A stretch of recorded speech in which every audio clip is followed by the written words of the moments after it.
Hey y'all, Melissa here with you today, and today we're going to be talking about the top 10 mistakes I see beginners making. I was a high school teacher for many years, so I taught lots of beginners how to sew.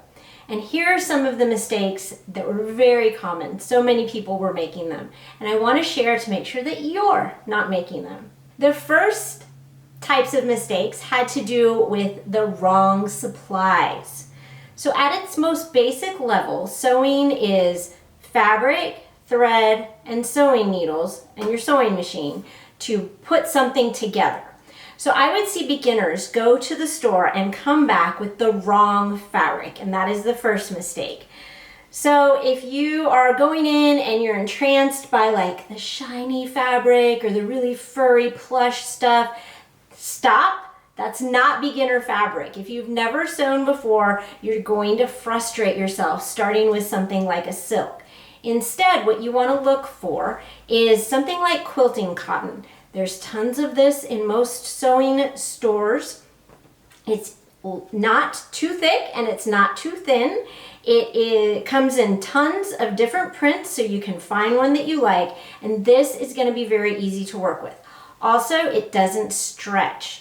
Stretch fabrics aren't hard to sew, but they're not something that I give people for their first project. The next wrong thing I would see is thread. So I would see people get entranced by like this shiny metallic thread, and that'll be so cool. This stuff is awful to work with. Even as somebody who's experienced with sewing, I still have fits with things like metallic thread. It's not easy to work with. It's definitely not for beginners. Instead, you want to grab all-purpose thread. For your beginner sewing projects, whatever those may be, this is going to be fine. Later, once you decide you like sewing and you want to tackle further projects, you can get into different thread weights and types and different thread uses, and there's all kinds of information about that. But to start with, all-purpose thread. And then the third mistake with supplies that I would see was with the sewing machine needles. So you go in, there's a whole aisle of needles. What do you buy? Like there's stuff that's called sharps, there's stuff that's for jeans, this one says it's stretch. All you need to look for is an 80-12 universal needle. So these needles are the ones that I use on probably 90% of my sewing projects. And again, if you're getting quilting cotton, and you're getting basic all-purpose thread, then get these 80-12 universal needles and you'll be fine to start with. The next group of mistakes I tend to see has to do with the wrong technique. Let's start with feeding your fabric. So your machine has these little ridged things on it. These are called feed dogs. And the feed dogs are responsible for pulling your fabric underneath your presser foot through the machine. So what I'll see as a mistake here is people will put their fabric in and then you see people pushing the fabric like they need it to go under the foot. You don't need to push the fabric. The feed dogs, with my hands completely off of it, they're still going to pull the fabric through. I also see people pulling the fabric like they think they need to pull it. And if I pull it through, I'm going to mess up the stitch length and it's not going to be sewing securely. I'll also mess up the sewing machine tension. So don't pull, don't push, let your feed dogs do their job. The next mistake I would see beginners make is putting their fabric in and they want to sew and they immediately stomp down. And they're sewing so fast that they can't control where the fabric is going. So if your sewing machine has this right here, this is a speed control. For beginners, I'm going to push it all the way there because that way, when they're stitching, they can't go that fast.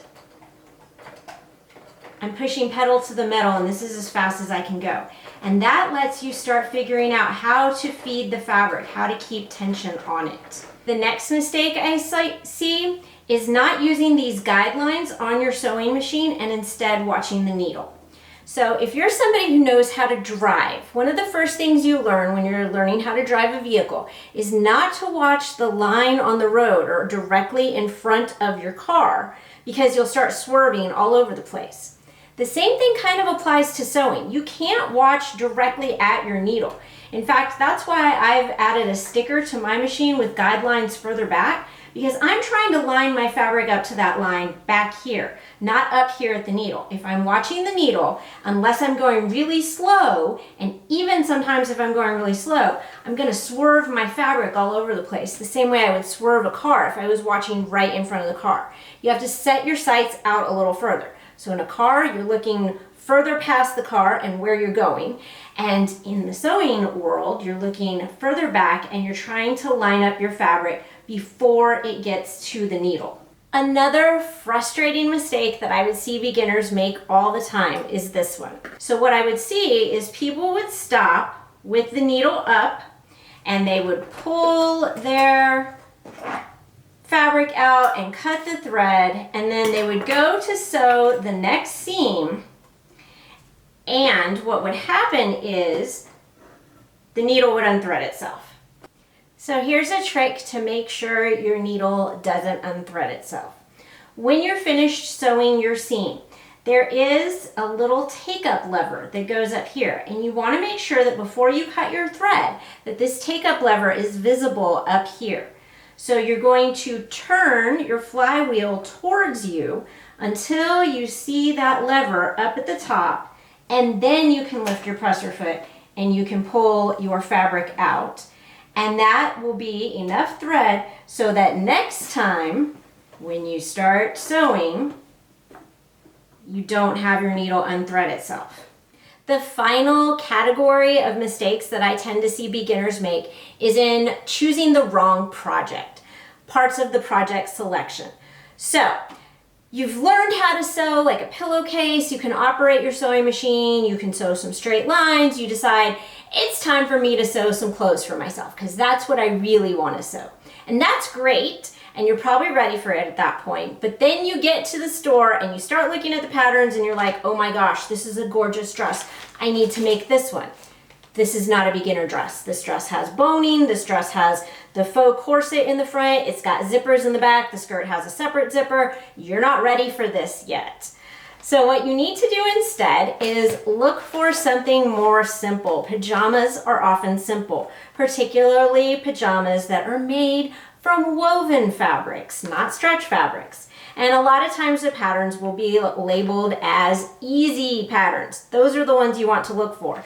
This one has some elastic waistbands in it, but there's no zippers, there's no buttons, there's no collars. It's not a complicated pattern. This is what you want to look for. The next mistake I see with people choosing their patterns, which they've chosen the correct pattern, then they decide they're just going to choose their size based on the size they wear in the store and not from their measurements. And that is also going to make you run into issues. So pattern sizing and ready-to-wear sizing are not always the same. And pattern sizing can vary from company to company. It can vary between independent pattern companies and these big label pattern companies.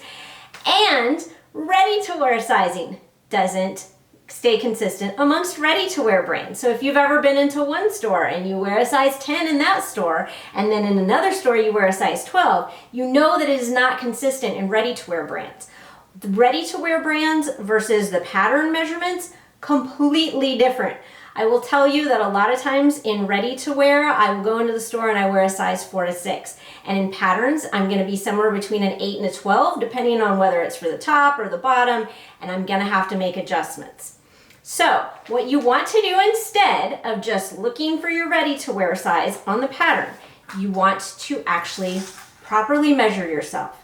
Whatever measurements are listed on the pattern, on this one here, it has, here's the pattern measurement size. It's got bust or chest, waist, hip, and back waist length. You want to take those measurements on your body, then you want to look for which size on the pattern that you're going to wear based on those measurements, not on what you think your size should be. Because if it doesn't fit you, it's not going to be fun. All right, y'all, so those are the 10 big mistakes I tend to see beginners making.